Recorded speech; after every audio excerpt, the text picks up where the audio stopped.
Hello hi नमस्कार, मैं आपका सूरज सर स्वागत करता हूं आज की सेशन में।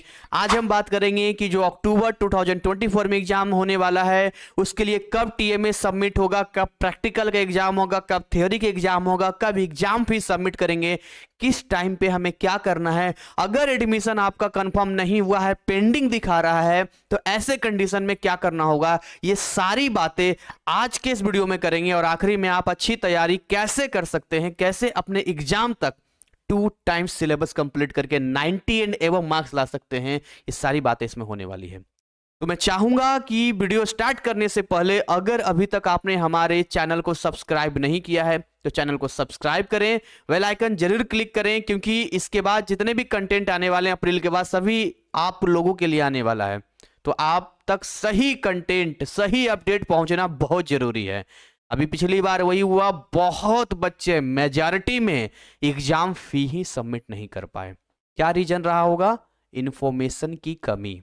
ठीक है, डिस्क्रिप्शन में जाना, वहां हमें बहुत सारे लिंक दिया है आपके लिए। हमने फ्री का व्हाट्सएप का चैनल बनाया है, टेलीग्राम का चैनल बनाया है और हमारे ऐप और वेबसाइट का भी लिंक है। तो जहां भी जो लिंक में आपको जाना, जाइए और पढ़ाई कीजिए, बढ़िया नंबर लाइए। तो देखिए यहां पर अगर हम आपको बताएं कि जैसे अगर मान के चलिए एग्जाम हमारा है अक्टूबर 2024 सेशन की हम बात कर रहे हैं, एकदम बेसिक से बताऊंगा, इतना बेसिक से बताऊंगा कि अगर आपके पास कोई जानकारी नहीं है तब भी आप इसको समझ जाओगे। अभी एक फोन आया था बच्चे का जो अक्टूबर में एग्जाम देने वाला है, कह रहा था सर हमारे ऐसे बहुत विद्यार्थी है जिन्हें कुछ नहीं पता है, एक ऐसा वीडियो बनाइए जिसमें एकदम बेसिक से क्लियर कीजिए। तो मैं आपको जीरो नॉलेज मान के पता कर रहा हूं कि एनआईएस के बारे में आपकी कोई जानकारी नहीं है। तो अभी देखिए बिल्कुल स्टेप बाय स्टेप आपको बताएंगे। सबसे पहले आपने यहां पर रजिस्ट्रेशन करवाया होगा, जहां तक अगर मैं सही हूं, बिना रजिस्ट्रेशन के तो आप यहां है नहीं। अब देखिए रजिस्ट्रेशन आपने यहां पर करवाया जी, तो रजिस्ट्रेशन का जो मंथ होगा आपने कब से कराया होगा? सितंबर अक्टूबर, यानी कि अक्टूबर से लेकर अक्टूबर के बाद, मैं लिख देता हूं आफ्टर अक्टूबर एंड फॉरवर्ड, नवंबर हो गया है ना, दिसंबर हो गया, जनवरी हो गया, अभी फरवरी तक भी चल रहा है, अभी चलेगा, ये लेट फाइन के साथ चल रहा है। तो ये इन मंथ्स में आपने रजिस्ट्रेशन करवाया, रजिस्ट्रेशन में जो भी आपने चार्जेस थे वो आपने दिया, अपने डॉक्यूमेंट्स को सबमिट किया, सब कुछ किया। तो आज की डेट में जो सिचुएशन ये बन रही है कि आपका रजिस्ट्रेशन अभी पेंडिंग है, बहुत स्टूडेंट का अभी तक कंफर्म नहीं हुआ है। तो इस केस में दो चीजें हैं, देखिए हमें इनके नोटिफिकेशन का वेट करना होगा। अगर इनका कोई नोटिफिकेशन आपके मेल पे आता है कि जी ये इस तरीके का कोई प्रॉब्लम है, कोई डॉक्यूमेंट आपका रह गया है, आप इसको सबमिट कर दीजिए, या आप जब डैशबोर्ड में जाते हैं तो वहां पर आता है डैशबोर्ड में कैसे लॉगिन करेंगे, बहुत सिंपल तरीका है, खुद से लॉगिन किया जा सकता है। आपको क्या करना है कि अपना रेफरेंस नंबर जो आपको आया होगा ईमेल आईडी पे, आप कहेंगे सर रेफरेंस नंबर तो बहुतों को आया नहीं है, तो अगर आपके पास रेफरेंस नंबर नहीं आया मतलब आप फ्रॉड का शिकार हैं। जब भी हम किसी का रजिस्ट्रेशन करते हैं तो हम उसी विद्यार्थी का ईमेल आईडी और मोबाइल नंबर देते हैं, और जब रजिस्ट्रेशन हो रहा होता है तो उस टाइम पे मोबाइल नंबर पे और ईमेल आईडी पे ओटीपी जाता है। लेकिन दुख की बात यह है कि हमारे इंडिया में बहुत सारे ऐसे लोग हैं जो रजिस्ट्रेशन के नाम पे फ्रॉड करते हैं और आपका ईमेल आईडी ना यूज करके अपना ईमेल आईडी देते हैं, आपका मोबाइल नंबर ना यूज करके वो अपना मोबाइल नंबर देते हैं। जानते हैं क्यों? क्योंकि वो आपसे पैसा 2 गुना 3 गुना ले रहे होते हैं और उन्हें लगता है कि अगर हम इनका ईमेल आईडी लेंगे तो सारा का सारा आईडी पासवर्ड इनके पास में होगा और ये जो पैसा जितना वहां पर पेमेंट होता है उसका भी इंफॉर्मेशन इनको पहुंच जाएगा। तो ऐसे केस में आपको आवाज उठाने की है, आपको आवाज उठाना है कि भैया अगर हमें रेफरेंस नंबर नहीं मिला है तो क्यों नहीं मिला है, और मेरा ईमेल आईडी क्यों यूज नहीं किया जब पैसा हमने दिया है। तो ये चीज आप ध्यान रख लो। तो यहां से आप लॉगिन करोगे रेफरेंस नंबर से, नीचे क्लिक करोगे वाया रेफरेंस नंबर, अभी ऑप्शन जैसे नॉर्मल गूगल पर सर्च करेंगे एनआईएस लॉगिन तो वहीं पर आ जाएगा। इस पे हमने एक वीडियो बना रखा है, डिस्क्रिप्शन में लिंक दे दूंगा, ठीक है। तो आपका पेंडिंग दिखा रहा है, पेंडिंग में एक तो नोटिफिकेशन चेक करेंगे, नोटिफिकेशन में अगर कुछ कहता है तो इसके बिहाफ पे हम कुछ करेक्शन करेंगे या कुछ काम करेंगे, ठीक है।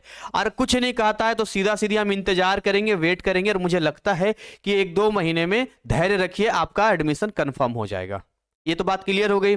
दूसरा चीज सर बुक्स कब आएगा, बुक कब अलॉट किया जाएगा, बुक्स कैसे है।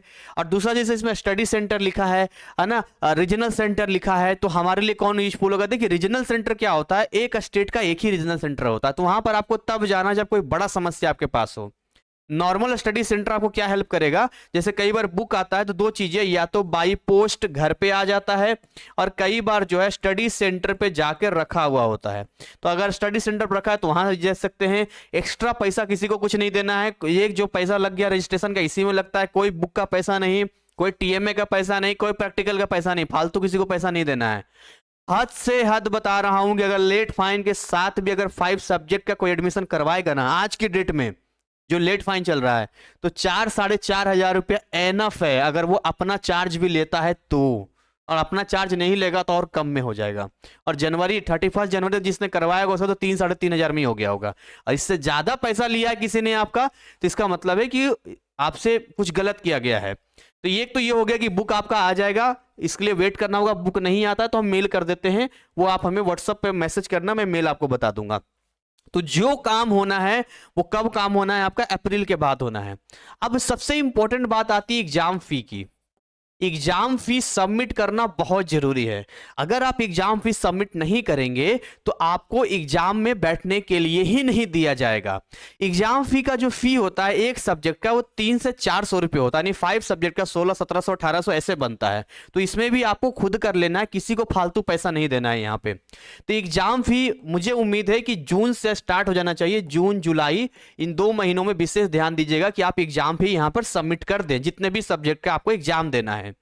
इसके अलावा इस बात का भी ध्यान रखना होगा कि आपका 10th एंड 12th में 2 साल का गैप होना चाहिए, 2 ईयर गैप होना चाहिए। तो अगर किसी का अक्टूबर 2024 तक उसके 10th के रिजल्ट से लेकर अक्टूबर 2024 तक 2 साल कंप्लीट हो रहा है, तब तो वो 5 सब्जेक्ट एग्जाम देगा, अदरवाइज 4 का दे पाएगा अक्टूबर में और एक एग्जाम अप्रैल में जाएगा। ठीक है, चलिए, तो ये भी हमने आपको बता दिया है। टीएमए कब जाएगा आपका, टीएमए तो टीएमए भी इन्हीं मंथ में जाएगा। आप जून जुलाई में ही एक बार अपडेट कर लीजिएगा, क्योंकि टीएमए का यही होता है, अभी लेट हो जाएगा तो फिर दिक्कत हो जाएगा। तो टीएमए आपको देना है। टीएमए के लिए हमारी तरफ से जो प्रयास होगा, जो फ्री सॉल्व टीएमए होते हैं वो आपको हम देंगे। टीएमए बेसिकली इसका फुल फॉर्म होता है ट्यूटर मार्क असाइनमेंट। ये एक ऐसा तरीका है जिसमें आप एक्स्ट्रा नंबर ला सकते हैं। इसके लिए क्या करना होता है, अपने डैशबोर्ड में ही टीएमए के क्वेश्चंस अपलोड कर देता है एनआईएस, वहां से हमें डाउनलोड करना होता है, उसको कॉपी में A4 साइज में लिखना होता है। चाहे किसी के आंसर से लिख लीजिए, खुद आंसर लिखिए, इट्स योर चॉइस। 2 महीने का पूरा समय मिलता है। पीडीएफ बनाइए और वहां पर जाके अपलोड कीजिए, बिल्कुल फ्री ऑफ कॉस्ट, कोई पैसा नहीं लगता है। और कोई स्टडी सेंटर पर नहीं जमा करना, सब ऑनलाइन जमा करना, ऑनलाइन ही आपका मार्क्स आएगा। ठीक है, ये जो मैं इतना बोल रहा हूं ना, मेरे अंदर एक गुस्सा है उन लोगों के लिए जो बच्चों के साथ खिलवाड़ करते हैं। मैं 3 साल से देख रहा हूं, टीएमए के नाम पे, प्रैक्टिकल के नाम पे, बुक के नाम पे ऐसा पैसा ऐंठता है ना वो लोग, मन जो है खून खोल जाता है। लेकिन अपने शब्दों का हम फिर भी चयन करते हैं अच्छा उनके लिए, फिर भी हम कुछ गलत नहीं बोलते हैं। ये तो ऑन कैमरा है इसलिए, वरना खून बहुत खोलता है जब इस तरह से फ्रॉड करता है वो लोग। तो टीएमए वगैरह आपका हो गया यहाँ पे। अब यहाँ पर क्या है कि आपको यहाँ प्रैक्टिकल एग्जाम कब होगा, तो प्रैक्टिकल एग्जाम जो है आपका मान के चलिए अक्टूबर है ना, सितंबर, अक्टूबर, जून जुलाई अगस्त सितंबर अक्टूबर, सितंबर में आपका प्रैक्टिकल होगा। इसका हॉल टिकट आपका आ जाएगा, मान के चलिए इसका हॉल टिकट अगस्त में आ जाएगा। पीसीपी क्लासेस होता है स्टडी सेंटर पे, ठीक है, पीसीपी क्लासेस होता है। ये आपका पीसीपी क्लासेस मान के चलिए 2 महीना पहले, तो जुलाई अगस्त, जुलाई और अगस्त में आपको पता करना होगा स्टडी सेंटर से पीसीपी क्लासेस के लिए। मैं तो कहता हूँ स्टडी सेंटर को बंद कर देना चाहिए। PCP classes almost study centre नहीं करवाता, कुछ कुछ करवाता है, कुछ नहीं करवाता है, उल्टा बोलता पैसे दे दो हम करवा देंगे। इन चीजों से भी आपको बचना है, समझ रहे हो। तो पीसीबी क्लासेस के लिए उतना कोई फालतू टेंशन नहीं लेना, लेता तो ठीक, नहीं लेता तो भी ठीक। ठीक है, अरे भाई 2-4 नंबर के लिए, 5 नंबर के लिए हम जितना परेशान होंगे उससे अच्छा हम और मेहनत करके स्कोर नहीं कर लेंगे। प्रैक्टिकल वाले में स्कोर नहीं कर लेंगे, थियोरी वाले में। आपका थ्योरी पेपर फिर अक्टूबर में होगा। तो ये पूरा एक सिस्टमेटिक तरीका था जो मैंने आपको बता दिया। बात रही तैयारी कैसे करेंगे, देखिए तैयारी का सबसे आसान तरीका मैं आपको बताता हूं तैयारी कैसे करनी है। हमारे ऐप को डाउनलोड कर लो। हमारे ऐप में अगर आप साइंस बैकग्राउंड से हैं, हमने अभी 10th उस समय तक 10th का 12th का सब का आर्ट्स का भी मिल जाएगा, वहां पे जो भी है वहां पर बहुत सारे कोर्सेस आपको मिल जाएंगे। उन कोर्सेस में जो आपको अच्छा लगता है वो आप वहां से परचेज कर लेना। देखिए मिनिमम प्राइस हमें रखना पड़ता है। कई बच्चे कहते हैं सर फ्री में कर दीजिए, मैं उनसे कहता हूं हमें इतनी ब्लेसिंग दीजिए कि 100-200 करोड़ के मालिक हम हो जाएं और आपके लिए हम सबके लिए फ्री कर दें। लेकिन चक्कर ये है कि आज की डेट में हमें अगर ऑफिस का मेंटेनेंस उठाना है, स्टाफ की सैलरी देनी है, बाकी सारे काम करने हैं, तो हम कोई अंबानी के परिवार से तो है नहीं कि अपना पॉकेट से खर्च करेंगे। तो अगर आप चाहते हैं हम अच्छा सर्विस दें तो इसके लिए बहुत जरूरी है कि हम कुछ रेवेन्यू जनरेट करेंगे, और रेवेन्यू जनरेट करने के लिए हमें कुछ कुछ पैसे रखने पड़ते हैं जिससे गरीब से गरीब विद्यार्थी भी पढ़ सके। तो अगर आपको फिर भी समझ नहीं आता तो डिस्क्रिप्शन में जो हमारा नंबर दिख रहा है वो हमारा नंबर फ्री काउंसलिंग के लिए है। इसमें आप व्हाट्सअप कीजिए और व्हाट्सअप कीजिए, अपनी पूरी क्वेरी एक बार में बताइए, तो वॉइस मैसेज दीजिए, तो पूरा टेक्स्ट कर दीजिए, हम आपके हर क्वेरी का जवाब देंगे, एक बार में क्लियर कर देंगे। क्योंकि 150-200 मैसेज रोज आता है तो 1-to-1 चैट करना बहुत मुश्किल हो जाता है। ठीक है, तो मुझे उम्मीद है कि यहां तक का सफर आपका बहुत अच्छा रहा होगा। आगे भी इन चीजों का ध्यान रखेंगे आप, कब कब किस समय है, और पढ़ाई अभी से शुरू कर दो। मैं अप्रैल से लाइव क्लास स्टार्ट करने वाला हूं, उससे पहले जब मेरा रिकॉर्डेड कोर्स है वो जाके परचेज कर लो, हमारे ऐप को डाउनलोड करो, रिकॉर्डेड कोर्स परचेज करो, उसको पढ़ना शुरू कर दो और लाइव ज्वाइन कर लेना अप्रैल से। और उसके बाद आपका एग्जाम तक 2 बार सिलेबस कंप्लीट कराएंगे और 90 एंड एबव आने से आपको कोई नहीं रोक सकता है। ठीक है, तो इसी के साथ आज के इस सेशन को यहीं पर ओवर करेंगे, अपनी वाणी को हम विराम देंगे। मिलेंगे नए कंटेंट, नए अपडेट के साथ में, और अक्टूबर वालों के लिए इस बार बहुत कुछ ला रहा हूं। बस आप लोग पेशेंस से पढ़ाई करते रहिए, आगे बढ़ते रहिए। Thank you so much, wish you all the best.